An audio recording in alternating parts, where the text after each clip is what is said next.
For those who were with me on my previous talk, we have now moved from the Cam at Midsummer Common by the Nature Reserve to a local allotment site, not my own, just above Midsummer Common for my talk on allotments and climate change.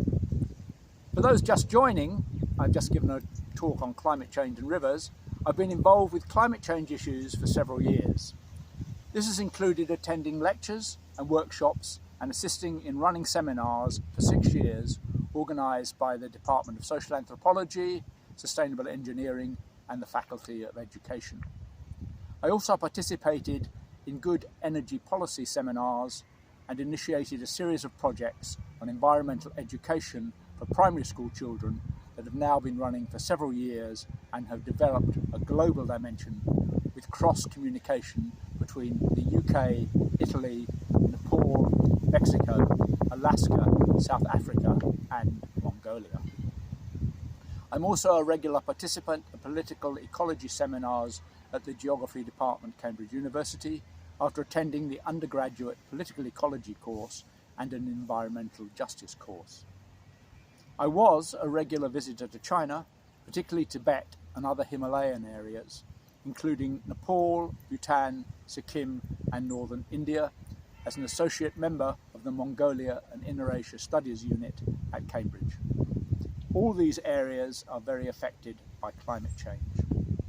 I'm a committee member for Cam Valley Forum, a local group concerned to preserve our chalk streams, and a member of the River Mel Conservation Group, which has worked for the last 10 years to restore the River Mel running from the village of Melbourne to the River Ree, a tributary of the Cam near Moulton.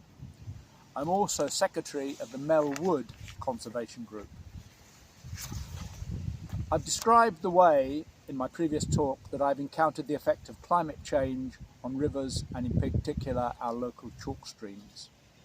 One of my other interests is allotment gardening, and I have also experienced the effect of climate change there.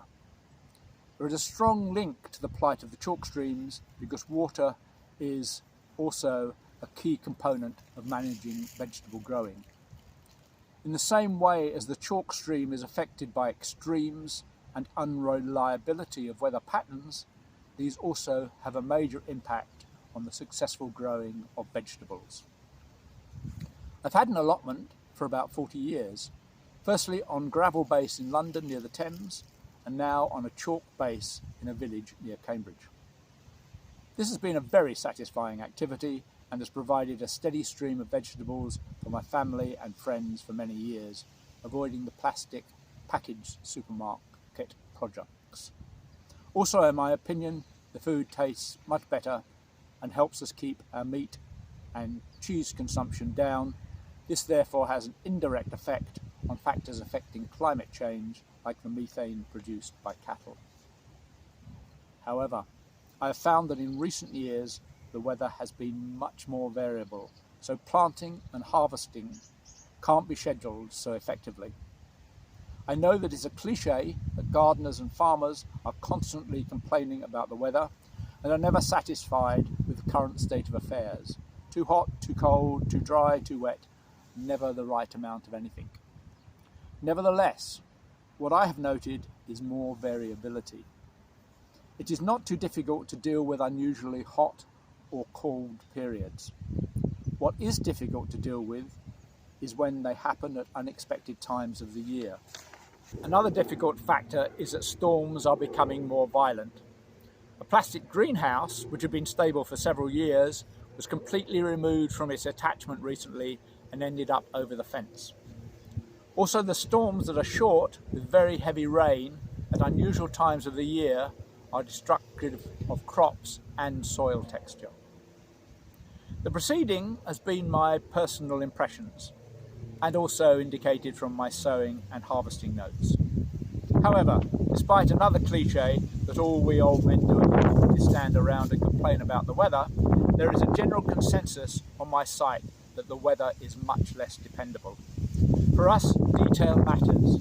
Lack of sun, cold, wet soil, sudden heat waves, muddled up non-seasons and mini monsoons are the stuff of our nightmares. and yet all are promised in a warmer, reshaped future. These are people who have had allotments for many years and have developed much better skills than me in producing regular, substantial crops. However, they say that their old, reliable methods do not always work any longer because nothing is as dependable as before. In fact, there are a number of traditional planting and harvesting traditions that don't seem to work as well any longer. Like planting first potatoes on Good Friday and harvesting them at Whitsun. I reckon that is a bit of a strange idea as Good Friday and Whitsun move from year to year. This view is shared by respectable allotment sources. For instance, allotment-garden.org posted, "We really don't know what the weather will be like anymore. One year it's scorching summer, another, and more likely, it's warm and wet. Spring can come early or be really late, and winter varies from mild and damp to Arctic deep freeze. Storms become more frequent and more powerful, with all-time records being broken every year, it seems." Related to this fact is that the seasons have tended to merge, so that there is not as clear a delineation between winter and spring and autumn and winter. At the beginning of the year, this affects germination, as certain plants need this seasonal distinction. Although not very scientific, I've kept a diary of sowings and harvesting over several years, and generally sowings have moved later, which is counterintuitive to climate change, but is due to seeds rotting in soil which has become too damp. Later second sowings of e.g. radishes have on occasions been affected by dry periods, such as this year, when my second sowings of most items, lettuce, carrots, radishes, beetroot and spring onion, didn't survive the hot, dry conditions, despite regular watering. The prolonged dry period this summer severely affected the potato crop. At the other end of the gardening calendar, harvesting has carried on for much longer. However, what has been most difficult to manage, as I've said before, is the variability issue. We have, in the last few years, had very changeable springs, with events such as the beast from the east and then this year's early drought. Some of the positives are that vegetables that couldn't be easily grown in the UK now do well. I recognise that much of this is to do with the breeding of new varieties that can cope with our cooler climate, for instance corn and sweet potatoes. I clearly remember my father, who had spent time in India, being very excited at being able to grow his own corn for the first time. However, I think that even taking into account the new varieties, these plants do better in the warmer summers that we now experience. Another positive with generally drier summers is that the level of slugs and snails, who are great devourers of plants, has been reduced. However, after a very poor harvest in 2017, John Walker, an allotment climate change blogger from Wales, posted, "A warming world doesn't necessarily lead to milk and honey growing seasons." Beans are particularly vulnerable to variable weather patterns. They are dependent on warm soil for germination, but more important is the significance of the weather for the creatures, particularly bumblebees, that pollinate the plants. The past few years have resulted in the plants growing well, although germinating a bit late, and flowers being produced, but the beans not setting. This can be because the air is too dry, or the pollinating insects are not so numerous because of weather variability. Variability in weather also affects harvesting. One bonus this year has been that the soft fruit have lasted longer. I'm still picking a few raspberries each trip to the plot in late October. It also affects the quality when picked. Vegetables are best harvested in cool, early mornings. They tend to stay crisp and fresher longer. The other alternative is evening picking. Picking in the middle of the day will tend to make the plants wilt. However, these patterns are disrupted by changeable weather and warmer evenings, nights and mornings. When I look at the meteorological data for the UK on the government site, my impressions are supported. In particular, the data demonstrates that winters in Cambridgeshire have got warmer, with less long periods of sub-zero temperatures and snow lying for weeks or so. This affects the survival of predators, as already mentioned. In 2019, there were notable extreme events, including a series of heavy rainfall events in February, March and April. The winter of 2019-20 was notably milder than average and broadly unsettled. February was particularly wet and stormy and included 3 named storms with widespread high rainfall totals and associated impacts. Frosts were fewer than average, and although there were some snowfalls in certain areas, these were of limited severity. Overall, this was the fifth mildest winter in a series from 1884 and the 5th wettest since 1862. Rainfall totals were well above average virtually everywhere in February, with many places recording more than 3 times the average, and it was the wettest February and the 5th wettest of any month in a series from 1862. The UK figure was 237% of average. Again in October, on October the 3rd, we had the UK's highest average daily rainfall on record since 1890. This spring was warmer than average, mostly due to a very warm April and also drier and much sunnier than average. The first half of March continued the unsettled theme of the previous winter, but after that any interludes of unsettled weather were short-lived and rainfall was notably below average. So after another mild winter, we had a period of high rainfall, then low rainfall, which is not good for germinating and newly established plants. As mentioned earlier, seeds rot in ground which is too wet and cool. Squashes are particularly vulnerable to cool, damp conditions, so for the last 2 years I've had to plant them out late. They then don't provide the same size of large pumpkins I was used to because of the late start and then a very dry period when they required a lot of water just to survive, let alone swell. I only got 4 small ones this year rather than my usual 12 or so large ones. The reasons that global warming can cause a wet summer are complex, but basically we have a lot more energy in the system. Warm seawater evaporates more, causing more potential rain. The jet stream is stuck in its winter position in summer, although nobody knows quite certain why.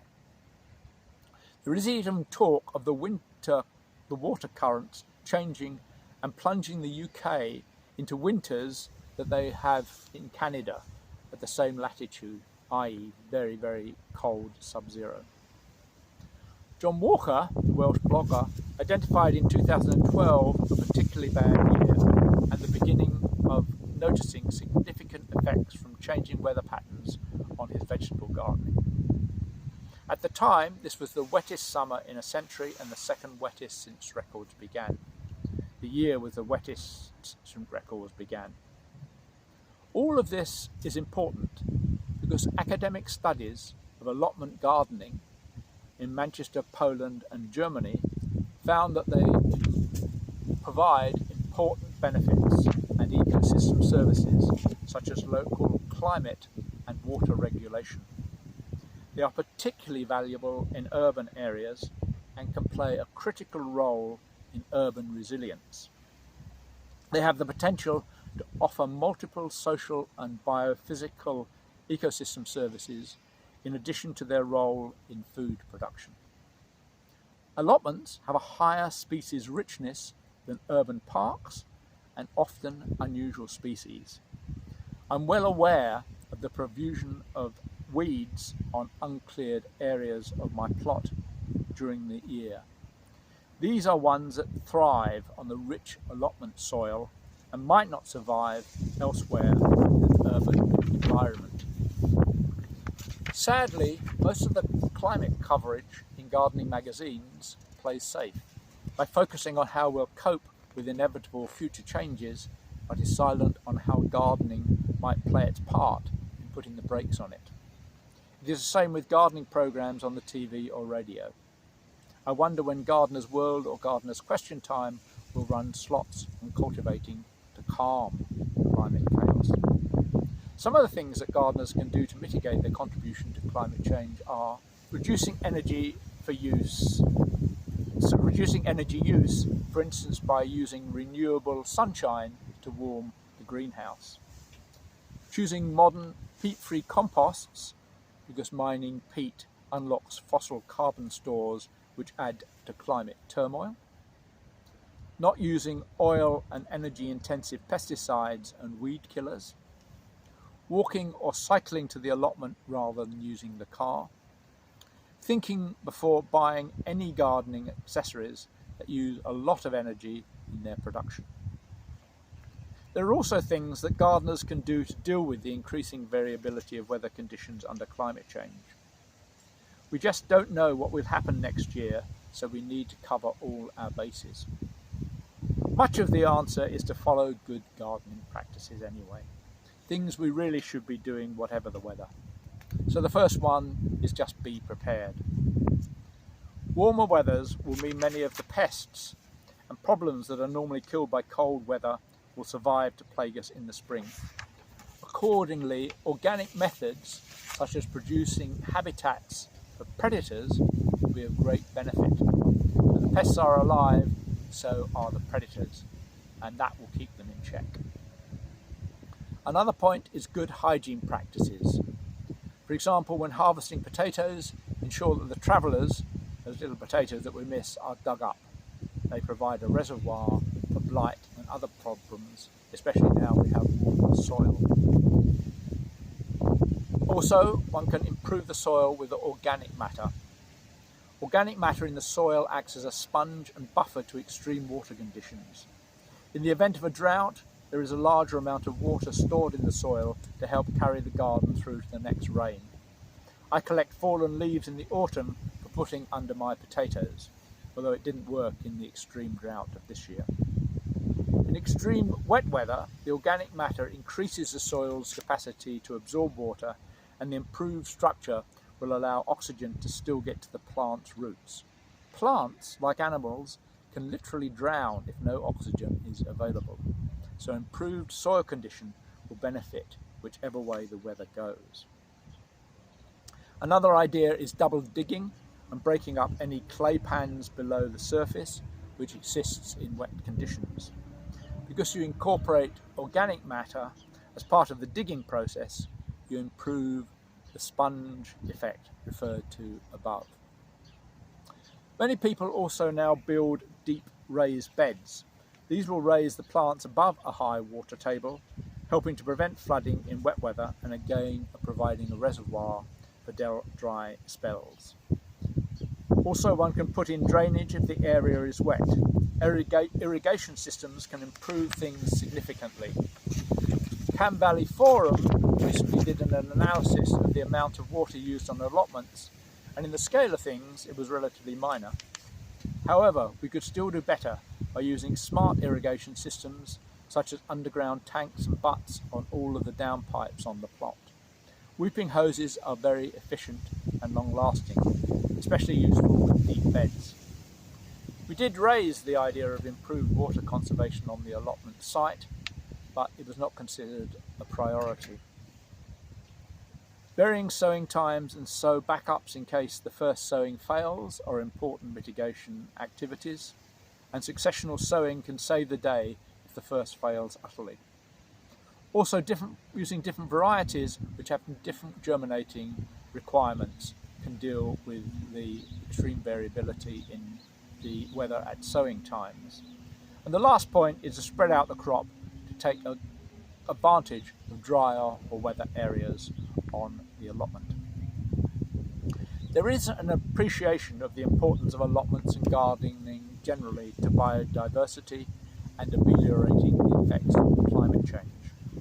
At a meeting of the Climate Change, Environmental and Rural Affairs Committee of the National Assembly of Wales in 2019 in April, Dr. Pitt from the Sustainable Places Research Institute stressed the potential educational, health and biodiversity benefits and the importance of continued legislative support for community growing and allotments. She said there are some key things that need to be looked at, particularly the impact of austerity on communities and community initiatives. There's a problem of food insecurity, which is something that this topic connects to. There are new challenges, but also new opportunities. She encouraged the expansion of allotment sites. We may not be able to reverse the effects of climate change altogether, but we may be able to at least influence how much our global ecosystems are altered in the future. By making better choices about how we live our lives and how we maintain our homes, we can be the generation that makes a real impact on climate change. After all, the future of our, as well as our children's planet, may depend on it. One small action that you can take is to get involved in responding to consultations on the local plan and any local housing developments. Stress in your response the importance of green spaces, including allotments. You could also support the Cambridge Doubling Nature and Tree Canopy projects. We may think that we are nurturing our garden, but it's really our garden that is nurturing us. The whole world needs this nurturing, so happy gardening. And this also relates to a humorous card I received with a serious message. The card had a picture of the globe exploding under the strain of climate change. The caption was, "Have you ever thought of turning it off and then on again?" Sadly, I think it will be another species that will be gradually turning it on again to get gardening restarted.